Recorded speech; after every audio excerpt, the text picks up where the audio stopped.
I just saw this player, and this player completely transform their offense in CFP 26 by simply implementing one of the top 3 offensive playbooks I'm sharing with you in this video. Whether you're tired of being stopped every drive or you just want to feel like your offense is on autopilot, this is going to be the perfect video for you, so don't skip out on any of these playbooks. Let's jump right into it. That first playbook I want to show you is going to make offense extremely easy passing the ball. Let me show you what I mean. Alright, so we're going to be in trips, tight end, offset, weak, and the play that we're going to be calling here is verticals, because this is sort of like an everything beater. What you're going to notice is it doesn't matter the coverage that they call, you're going to have someone open. You're going to go through the 1, 2, 3 read progression, you're going to look for your underneath passes, and you're going to look for your, fade, all of that stuff. You can put your tight end in a corner route. That's going to do a great job against cover 3 defenses. As you're going to see, I had my B receiver wide open, and when they run cover 3, you have a 1-play touchdown potentially. Let me show you what I mean here. So we're going to buy ourselves a little more time, block our running back, but that corner route is going to move that 3rd down, and then you're just going to be able to passing that ball over the top. Now, having a faster receiver is going to help, but if we look at the replay right here, what you're going to notice is, okay, tight end corner route, he's going to move this man down and towards the sideline, cool, and so then I passing this ball a little bit up the field. I don't want to lead it to the right, but I want to lead it a little up. We get this good rack animation,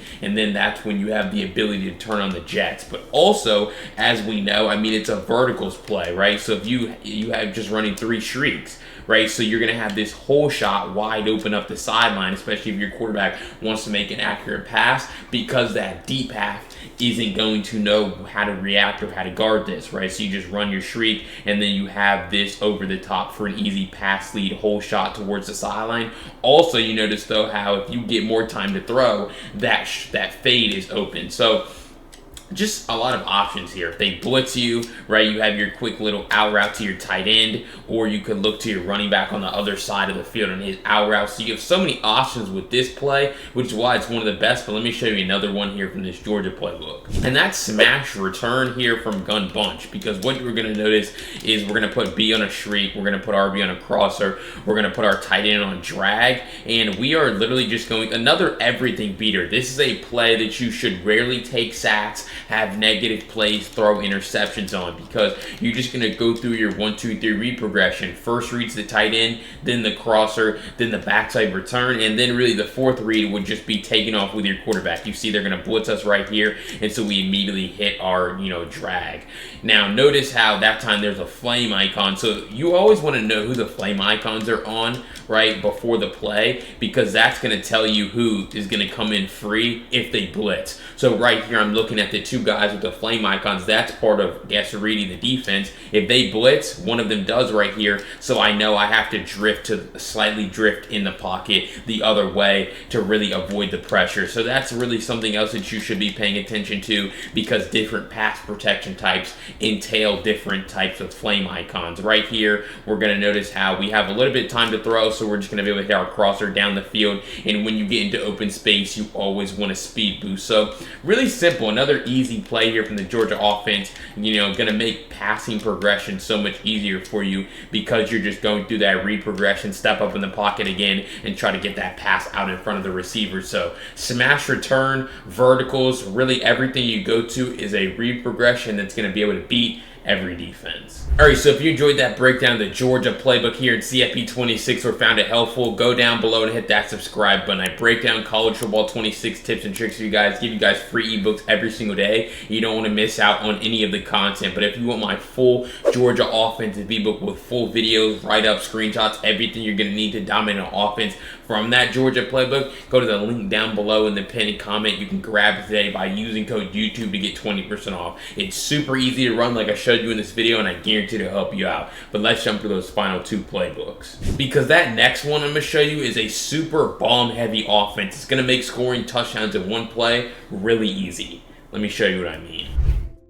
Alright, so the play that we're going to call here is Mills Y Wheel from bunch strong offset. We're going to put RB on a shriek. We are going to block our running back. Now, you would obviously want to have Malachi Tony at this X receiver running the deep skinny post, all right? And then you're going to put your outside receiver on a comeback route. This is going to be really great against cover 3 defenses, but it's really important. Obviously, it's a one-play touchdown, so you're going to need time to throw. So that's why I say, you know, excuse me, put your tight end on a drag to give yourself that extra time, but you're just going to see how right here it's like we have that pass lead over the top. Now, I could have waited a second longer and probably had a bigger gain, but it's like having your fastest receiver at this spot is going to make this a whole lot easier.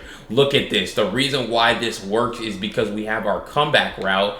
Boom, he's going to suck this outside third down and outside, hold him for a second, and then that leaves all this room. Like I said, I probably should have waited like a second longer, and I probably could have scored. But it's like against cover 3 defenses, this is just going to be their worst nightmare because you're literally breaking their zone. So we're going to put them in a cover 3 defense again, which, again, you would read that single high safety. That's a pretty good cover 3 tell. Some people will disguise their defense. But again, this is a play that actually can beat every defense. So it's not necessarily like you're screwed, right, when they don't run cover 3. But right here, again, they're going to give us, you know, I thought they were going to give us time. But that's why I say it's like hit your drag. Unless you really know and you can really read it like, okay, my line's going to block for me on this play. Because that time, it's like by the time I wanted to hit my drag, he wasn't open. So, I mean, that's why I think it's important to, you know, hit your checkdowns. But it's like right here, they're going to run man, and then we have our drag open underneath. So it's like you're going to call the play, hopefully anticipating cover 3. But if they run man, you know, you see you have options. Right here, we're going to put them in a cover 2 defense,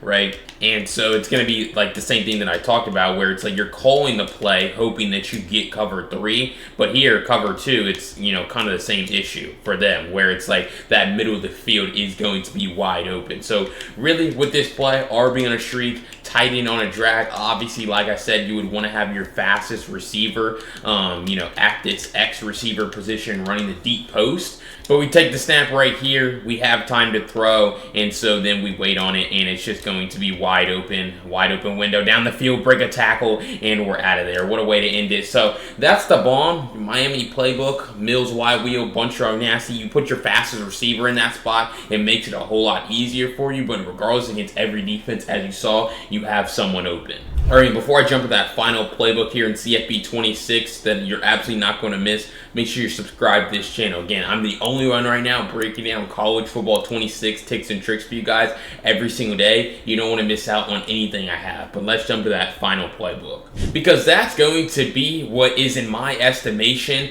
the best overall playbook here in the game. Let me introduce you to the Oregon State playbook.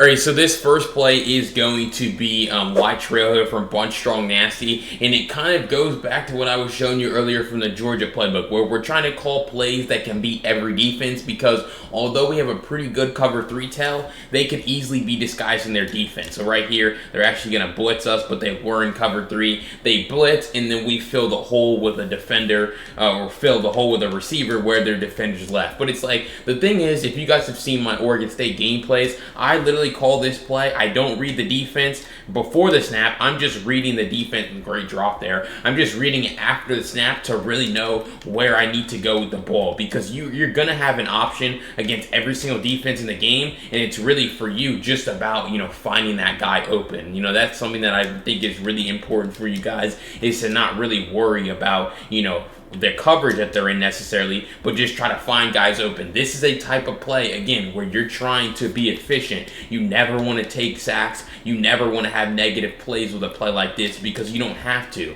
right? You can hit your drag. You can speed boost after the catch, right? If they run man coverage, worst nightmare. You have a trail route, you have a post, you have a drag, right? And so you're just going to see how, boom, we take this snap. And so, I mean, time and time again, if they ever run man coverage, you're going to have that. You have cutter on your guy. You have a guy who's agile after the catch, can speed boost. That's going to be fantastic for you. But also, if they decide to run more of a zone coverage look, this is where pocket presence is so important. Step up in the pocket and then just fire your post down the middle of the field, possession catch, because you have your shriek. So it's really like, okay, they give you a cover 3 look.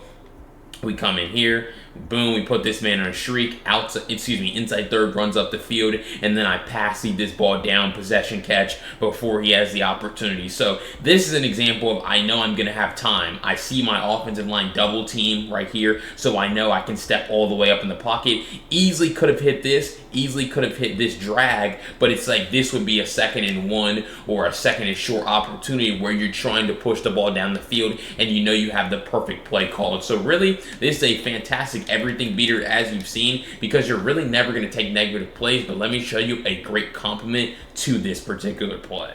And I know I said this is going to be the best passing playbook here, but we're going to come into halfback direct snap, because you've got to be able to score touchdowns when the ball gets inside the 5-yard line. You don't necessarily want to pass the ball. I mean, RPOs are great, but drop back passing isn't exactly the easiest thing in the world. And this Oregon State, although it's not from Y-off trips, it's from a different formation here, it's still going to be very, very dangerous for you here in this Oregon State playbook, this halfback direct snap, simply because you're getting downhill a whole lot faster, right? I mean, there's no handoff animation. If they don't know the gap shoot for a direct snap, it's going to be impossible for them to stop. This formation is called gun trio, 4 wide receiver strong, and you're going to come into halfback direct snap, and really you just have to pick the lane. The key with this is snapping the ball as quickly as possible so they don't have time to set up their defense. Literally, as soon as you walk up the line, you're just spamming A, snap that ball, and then you're just going to run downhill, pick your gap. Right here, you're just going to see how that edge is open.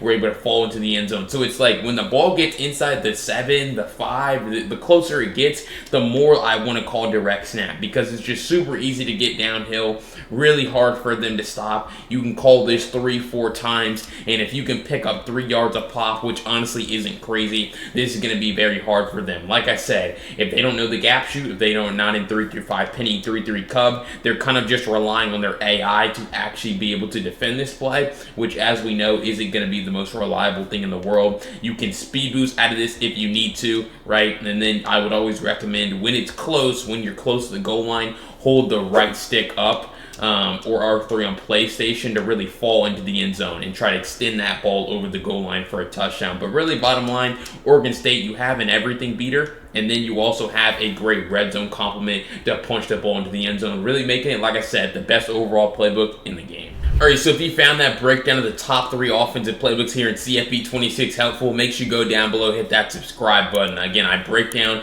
offensive tips and tricks, give you guys free ebooks every single day, and you don't want to miss out on any of the content that I have. But if you want my full Oregon State offensive ebook with the best written breakdowns, one-play touchdowns, red zone setups, everything you're going to need to dominate here from the Oregon State playbook, go to the link down below in the pinned comment. You can grab it today by using code YouTube to get 20% off. I guarantee it'll transform your offense. But if you want to see a gameplay of me running that against a live action opponent before you check it out, check out this video right here. I'll see you over there.